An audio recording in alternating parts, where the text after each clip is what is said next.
नमस्कार, मैं हूं कुमारी ज्योति और आप देख रहे हैं सीन न्यूज। आखिरकार राफेल को लेकर आज तमाम उतार चढ़ाव का दौर खत्म हो गया। भारी वाद विवादों के बाद आखिरकार आज भारत और फ्रांस के बीच राफेल विमानों का सौदा अपने अंजाम तक पहुंच गया है। विमान सौदे के पहले खेप के 5 राफेल विमान भारत पहुंच चुके हैं। ये विमान फ्रांस से 27 जुलाई को ही चले थे। ये दुबई में बुधवार को रुकने के बाद भारत पहुंचे हैं। राफेल में कई खास बातें हैं। राफेल विमान परमाणु मिसाइल डिलीवरी करने में सक्षम है। राफेल जैसा विमान चीन और पाकिस्तान के पास भी नहीं है। ये भारतीय वायुसेना के मिराज 2000 का एडवांस वर्जन है। डसा एविएशन के अनुसार राफेल का स्पीड मैक 1.8 है, यानी करीब 2020 किलोमीटर प्रति घंटे की रफ्तार। राफेल में हवा में भी तेल भरा जा सकता है। भारतीय हवाई सीमा में इन विमानों के प्रवेश करने के बाद रक्षा मंत्रालय द्वारा ट्वीट कर इसकी जानकारी साझा की है। रक्षा मंत्री राजनाथ सिंह ने राफेल के आने पर भारतीय वायुसेना को बधाई दी है।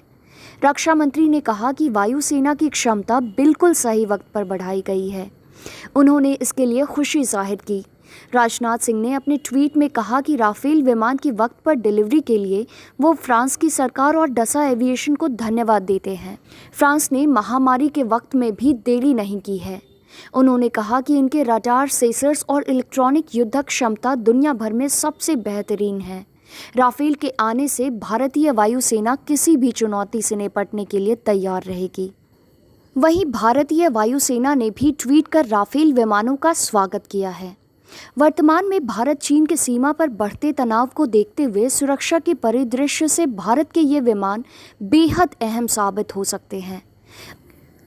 अब तक भारत लड़ाकू विमानों के लिए केवल रूस पर ही निर्भर था। ऐसे में भारत के लिए अब यूरोपीय विमानों के साथ नई तकनीक के आने से वायुसेना की क्षमता में बड़ी ताकत आएगी। भारत ने इससे पहले 1997-98 में रूस से सुखोई खरीदा था। सुखोई के बाद राफेल खरीदा जा रहा है। 20-21 सालों के बाद यह डील हो रही है। विशेषज्ञों की माने तो पाकिस्तान के पास अभी केवल J-17, F-16 और मिराज जैसे फाइटर प्लेन हैं, जो कि तकनीक के मामले में राफेल से काफ़ी पीछे हैं। इसके लिए भारत में पहले से ही तैयारियां चल रही थीं। भारत ने इसके लिए 60-70 किलोमीटर की दूरी तक सटीक मार करने वाली हैमर मिसाइल भी खरीद रखी है। हैमर मिसाइल तैयार करने वाली कंपनी के मुताबिक हैमर मिसाइल दूर से ही आसानी से इस्तेमाल की जा सकती है। हवा से धरती पर मार कर सकने वाली इस मिसाइल का निशाना बहुत सटीक बताया जाता है।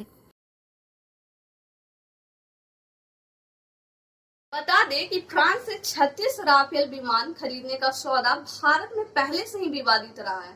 साल 2010 में यूपीए सरकार ने राफेल की खरीद प्रक्रिया फ्रांस के साथ शुरू की थी, जबकि 2012 से लेकर 2015 तक दोनों देशों में बातचीत चलती रही। जब 2014 में मोदी सरकार सत्ता में आई तो बातचीत तेज हुई।